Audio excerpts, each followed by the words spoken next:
शान्ताकारं भुजगशयनं पद्मनाभं सुरेशं विश्वधारं गगनसदृशं मेघवर्णं शवालं लक्ष्मीकान्तं कमलनयनं योगीर्धमनमयं वन्दे विष्णुमभयहरं सर्वलोकैकनाथं शङ्करं शृङ्गाचार्यं केशवबादरायणं सूत्रभाष्यकृतो वन्दे भगवन्तो पुनः पुनः ईश्वरो गुरुरात्मेति मूर्तिभेदविभागिने व्योमवद्व्यापदेहाय दक्षिणामूर्तये नमः।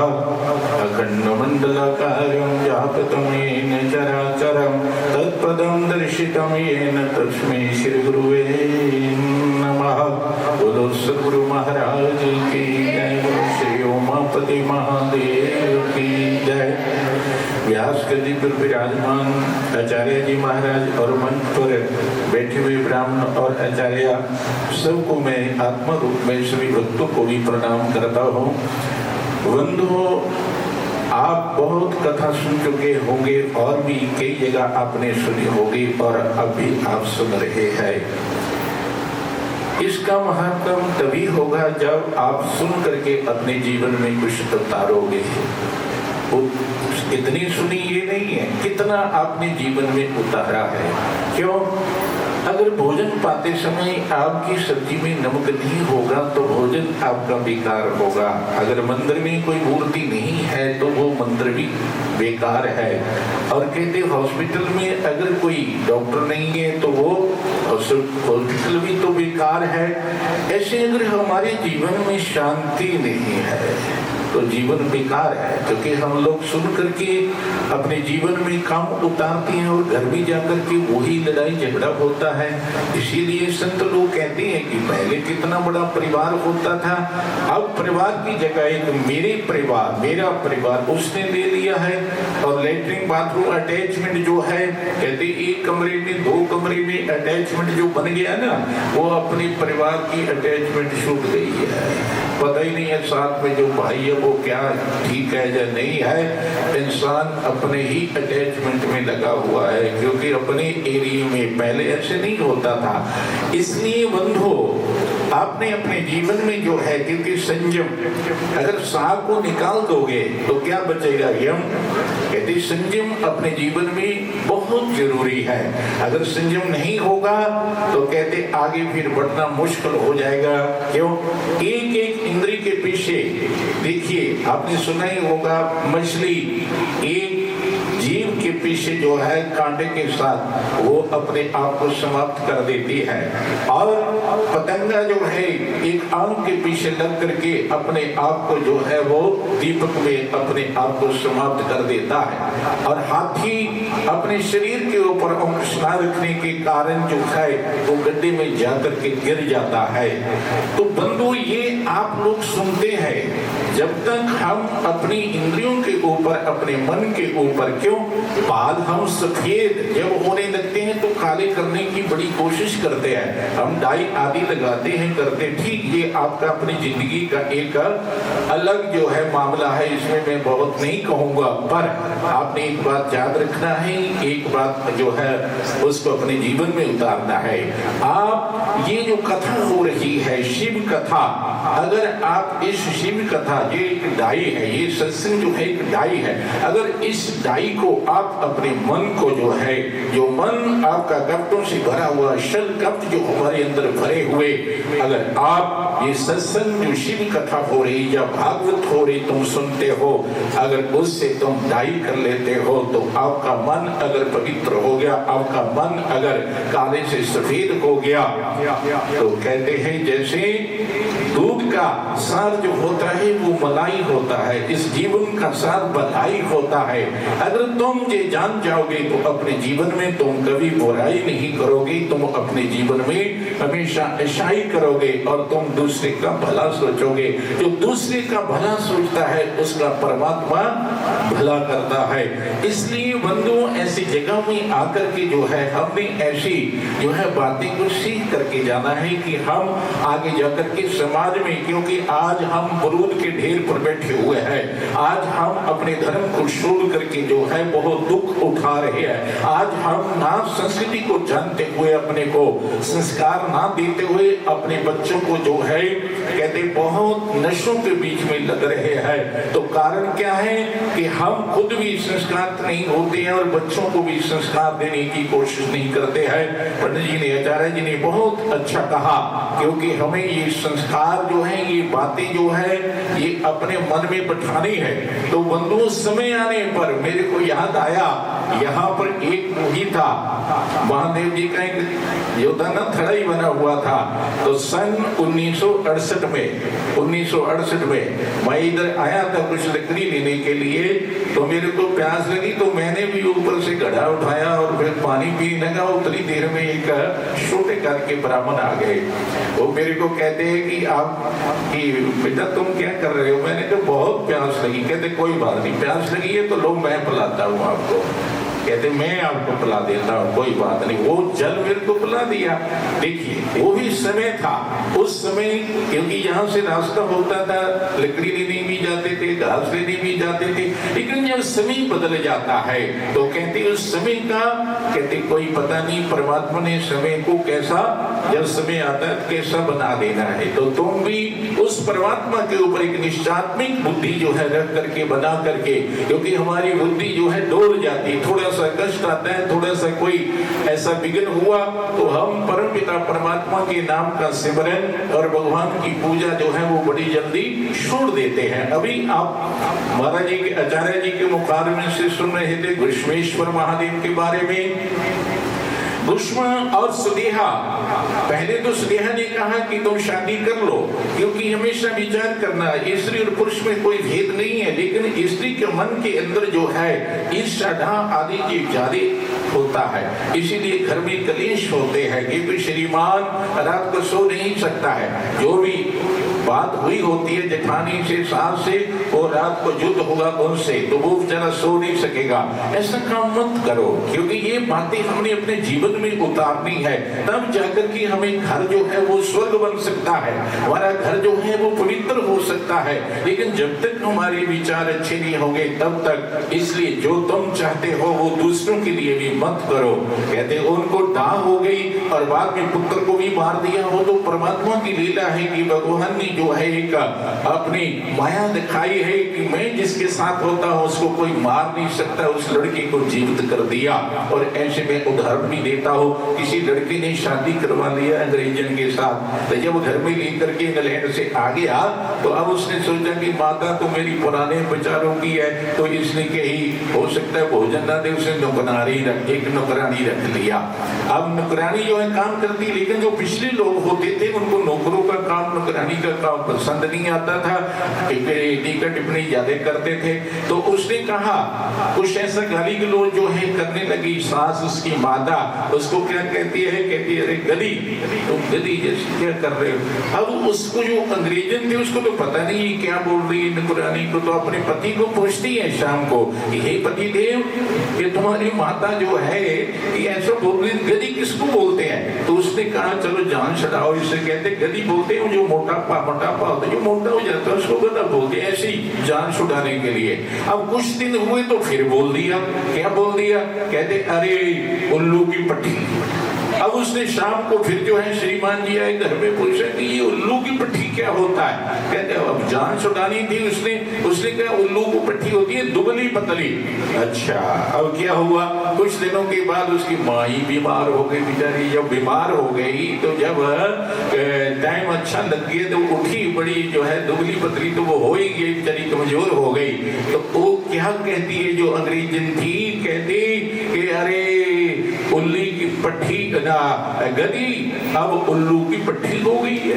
अब उसने तो ये जो बताया था वही बोलना था, क्योंकि उसने कहा गदी कि पहले तो तुम मोटी थी और अब तो जो उल्लू की पट्टी हो गई है तो दुबली पतली हो गई है। तो वो कहना अरे नहीं क्या बोलती है, मेरे को गदी बोल रही है, उल्लू की पट्टी बोल रही है। लड़का आया, अरे आप जो लेकर के ये अंग्रेजन आए ना, ये मेरे को ऐसे शब्द बोल रही है। तो उसने सोचा सब समझ आया, तो मैंने ही कहा वंदो यो शब्द अपने को अच्छा ना लगे, जो वाणी हमको अच्छी नहीं लगती, दूसरे को मत बोलो। अगर लड़ाई आपने समाप्त करनी अपने घर को, अगर आपने स्वर्ग बनाना है तो आपने ये विचार करना है। जो कथा में आपने सुना आचार्य जी ने जो कहा और संत लोग जो आते हैं वो आपको सुनाते हैं, सुन करके एक बात भी अगर रोज की तुम अपनी गांठ पे बांध लोगे तो आपका घर जो है वो स्वर्ग बन जाएगा, नहीं तो नरक ही बना रहेगा। कथा सुनने के बाद अगर हमारा जीवन नहीं बदला तो समझना कुछ नहीं बदला। इसलिए ये अमृत प्याला, शिव कथा का अमृत प्याला, कोई पिएगा किस्मत वाला।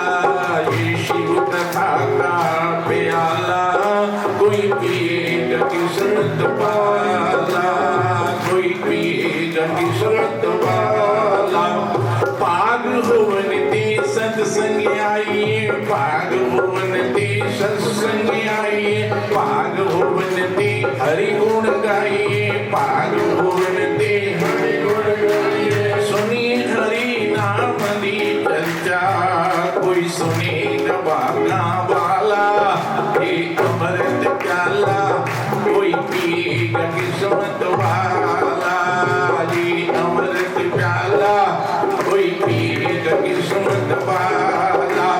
जिसनो पी के सदन कसाई, जिसनो पी के सदन कसाई, जिसनो पी के मीरा माई, जिसनो पी के मीरा माई, पी गई जहर प्याला, कोई पिएगा किस्मत वाला, कोई पिएगा किस्मत वाला। जी अमृत प्याला, ये शिव कथा का अमृत प्याला, कोई पिएगा किस्मत वाला। ये शिव कथा का अमृत प्याला, कोई पिएगा किस्मत वाला। जिस दी शोभा मंदिर मंदिर, जिस दी शोभा मंदिर मंदिर, जिसदा तेज सूरज दे अंदर, जिसदा तेज सूरज दे अंदर, जगमग कर रही ज्वाला, कोई पिएगा किस्मत वाला। जगमग कर रही ज्वाला, कोई पिएगा किस्मत वाला।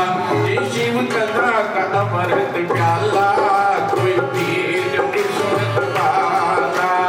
ये शिव कथा का अमृत प्याला, कोई पिएगा किस्मत वाला। संत के प्रभु लीला, संत के प्रभु लीला, संत के प्रभु लीला।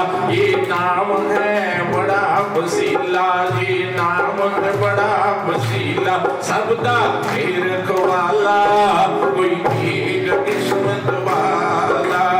ये शिव कथा का अमृत प्याला, कोई पिएगा किस्मत वाला।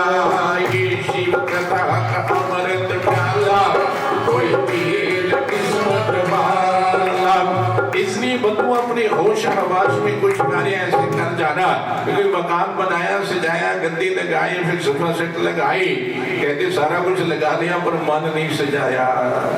मन ऐसी जगह में आकर के ही सजता है जब हमें कोई दिल में बात बैठ जाती है, फिर हम घर में जाकर के उसका अगर मनन करते तो अपने जीते जी कुछ कर जाना। बाद में आस मत रखना कि मेरी आत्म शांति के लिए कुछ मेरे लिए कोई करेगा, ये कोई पता नहीं है। नारद जी ऐसे डुमरू को लेकर के घूम रहे थे, प्रकटन कर रहे थे, तो ऐसे ही पीपल के नीचे आकर के बैठ गए और सामने बनिए की दुकान थी, ऐसे बाजार था तो बैठ गए। अब दोनों बैठ गए तो उधर से कसाई जो है ना बकरी लेकर के आ गया, तो एक बकरा निकला जाकर के जो है सीधा बनिए की दुकान में चला गया, अंदर चला गया। उसको डंडे मारने लगे, अरे ये कहाँ आ गया, बाकी सब उधर चले गए। उसको डंडे, उसने जाकर के थोड़ा सा ढेर में से कुछ है खाया, पर उन्होंने डंडे मार मार के उसका हाल खराब कर दिया।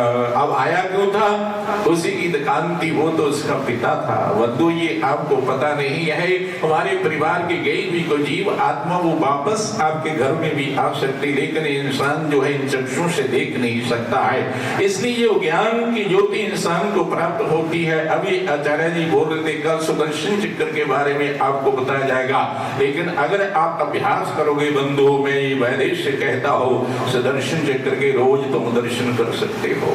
ये ज्योति और सुदर्शन चक्र ये तो इंसान के अंदर पर हम बैठते नहीं, अभ्यास नहीं करते हैं, इसलिए हम सुन करके जो है उसको छोड़ देते हैं। ये चीजें सभी आप अपने अंदर से प्राप्त कर सकते हैं। इसीलिए कहते हैं आचार्य जी ने कहा कि जब तुम किसी संत की शरण में बैठोगे, जाकर के कुछ अध्यात्म में चलोगे, तो आपको बहुत कुछ प्राप्त हो सकता है। कहने का भाव, मेरे पास अभी कोई थोड़े दिनों की बात है, लड्डू गोपाल लेके चले हुए थे। मैंने कहा कितने साल हो गए? 25 साल हो गए। कहते तो मैं जब थोड़ी सी अध्यात्म में उसको लेके गया तो वही छोड़ गया, अभी वहीं पड़ा हुआ है। कहते महाराज हमें तो पता ही नहीं था, अब तो ऐसे लेके चले हुए हैं, 25 साल हो गए। तो जब उसने बात सुनी, क्योंकि हमें पता नहीं है कि हमें क्या करना है, कैसे करना है, और हम किसी संत महापुरुष के पास जाकर के इन बातों को पूछने की कोशिश नहीं करते हैं। जो सुन लिया उसी में, क्योंकि सुनाने वाला तो जो है हो सकता है उसने अपनी मौज में क्या आपको सुनाया, लेकिन उसका फिर हमने भी कुछ रस निकालना है कि जो बात सुनी है कि ये ठीक भी है या हम ऐसे चले हुए हैं। तो बंधु कहने का भाव कि आपने बाप क्या हुआ कि वो तो पिता ही था उसका, बकरी की जूनी में चले गए, आपने जीवन में कुछ किया। अगर 2 कदम हमें मिले, 2 टांगे मिले हुए, 2 हाथ मिले हुए, अगर हम शुभ काम नहीं करेंगे तो कल को 4 हो जाएंगे। हम कुत्ते बन करके, हम जानवर बन करके इन्हीं जगहों में आकर के घूमे। क्यों? हमारी आसक्ति हमें बांध करके बैठी हुई है। अगर इंसान आसक्ति को छोड़ करके संसार में रहता है, उसको कोई बांध नहीं सकता। आसक्ति से छूट करके इंसान बंधनों से मुक्त हो जाता, इसी को मोक्ष कहते हैं। अभी आचार्य जी ने कहा साधन धाम मोक्ष कर द्वारा बड़े भाग्य मनुष्य तनु पावा सुदुर्लभ सद्ग्रंथ निगावा। कहते साधना करने पर तुम मोक्ष की सीढ़ी पर तुम जो है बैठे हो, चढ़ सकते हो, क्योंकि मनुष्य शरीर में हम आए हैं। अगर इस मनुष्य शरीर में तुम खा पी करके जिंदगी अपनी व्यतीत कर गए तो फिर रोना मत, बाद में पछताना मत। इसलिए बंधु, अब उसने, उसके लड़के ने पकड़ा उसको क्या पता मेरा पिता है। कसाई के पास क्या कहते हैं, इसकी गर्दन काटना, जब हलाल करना तो मेरे को देना, तो मैंने इसको जो है बनाना, इसने बहुत तंग किया, बड़ी मुश्किल से पकड़ा गया। उसको ये नहीं पता है। तब तुमरू जो है वो पूछता महाराज क्या बात है, आप हंस भी रहे हो। कहते मैं इसलिए हंस रहा हूँ कि ये इसी का पिता है, इसको इससे मोह सकती थी इसलिए गया, लेकिन अब ये जानता नहीं है और इसका क्या हाल। कहता है इसको मार करके, काट करके मेरे को बंधो, इसलिए अपनी जिंदगी में होश हवास में आपने जो है कुछ कर लेना, कुछ दान कर लेना है, चलती अवस्था में ही तुम कर सकते हो, और बाद में जो है जब समय निकल जाता है तो हम कुछ नहीं कर सकते हैं। इसलिए मैं सभी आए हुए भक्तों का और बैठी हुई जहाँ पर आचार्य ब्राह्मण जो भी है सबको जो है प्रणाम करता हो। और स्वर्गीय, क्योंकि मैं तो चंदनानंद महाराज जी के साथ काफी हमारा आपस में संबंध रहा और इकट्ठे भी रहे हैं, और ऐसा ही रूप में मंगलानंद को देखता हुआ इनको भी प्रणाम करता हूँ, क्योंकि ये परमात्मा की सारी लीला होती है। जिस समय पर जिस जीव आत्मा ने आना है, जो जिसने जैसा खेल रचाना है, जिसके निमित्त से भगवान ने जिसको यश देना है, ये सब कुछ जो है परमात्मा ने रचा हुआ है। इसलिए हम उस परम पिता परमात्मा के आगे हर समय जब भी तुम पूजा स्थल में बैठते हो उस वक्त बंधु यही प्रार्थना करना कि प्रभु मेरा ऐसा दिमाग, ऐसी बुद्धि बना देना, मेरे को ऐसी शक्ति दे देना मेरे पैरों में कि मैं चल करके ऐसी जगहों में आकर के प्रणाम भी कर सकूं, और मैं इन कानों से कुछ परमात्मा की कथा भी सुन सकूं, इन हाथों से भगवान की पूजा भी कर सकूं। परमात्मा से यही मांगना, बाकी तो हमें समय पर जो मिलना उसको कोई रोक नहीं सकता है, वो आपको अवश्य मिलेगा। इसलिए बंधु, तुच्छ कामनाओं को छोड़ करके आपने निष्काम होकर के जो है परमात्मा की शरण में आकर के भगवान का जो है गुणगान करना है, आपका जीवन सफल होगा। मैं ज्यादा समय नहीं लेता हूँ, कोई गलती से बात कही गई तो आपने क्षमा करना है, कोई अच्छी बात आपको लगी उसको धारण करना है, और आप कोशिश करो कि अपने परिवार को, अपने इर्द गिर्द जो लोग हैं उनको स्वर्ग में ले जाने की, क्योंकि जब तुम थोड़ा प्रचार करोगे और अच्छी बात करोगे, बैठ करके संकीर्तन करोगे, कोई बैठ करके आप अच्छे शास्त्र का ध्यान करोगे, गीता का पाठ पाठ सबको सुनाओगे और भागवत आदि तुम पढ़ोगे, किसी को सुनाओगे, तो क्या होगा, आपका इर्द गिर्द का वातावरण भी जो है वो पवित्र हो जाएगा। इसी को स्वर्ग कहते हैं, इसी को इलाहाबाद त्रिवेणी का स्नान कहते हैं। तो तुम लोग कई दिनों से जो है महाराज जी के सानिध्य में बैठ करके जो है स्नान कर रहे हो, इसलिए भूल मत जाना, कोई ना कोई बात अपने दिल में बढ़ा करके अपने मन को पवित्र करके निश्चात्मिक बुद्धि बना करके उस परमात्मा की ओर लग जाना है। आपके अंदर बहुत कुछ छुपा हुआ, आपके अंदर अमृत की धारा चल रही, आपके अंदर इतना प्रकाश है, एक सूर्य का जितना प्रकाश है हमारे अंदर 12 सूर्य का प्रकाश है। आप उसको प्राप्त कर सकते हैं, लेकिन हम तुच्छ कामनों के पीछे और विषयों के पीछे हम अपने आप को इस बात लोक में ही गवा चुके हैं। इसलिए संतों का संग करना है कि हम वहां जाकर के कुछ सीख सके, हम अपनी दिनचर्या को बना सके और हम परमात्मा का गुणगान कर सके। ओम शांति शांति शांति ओम।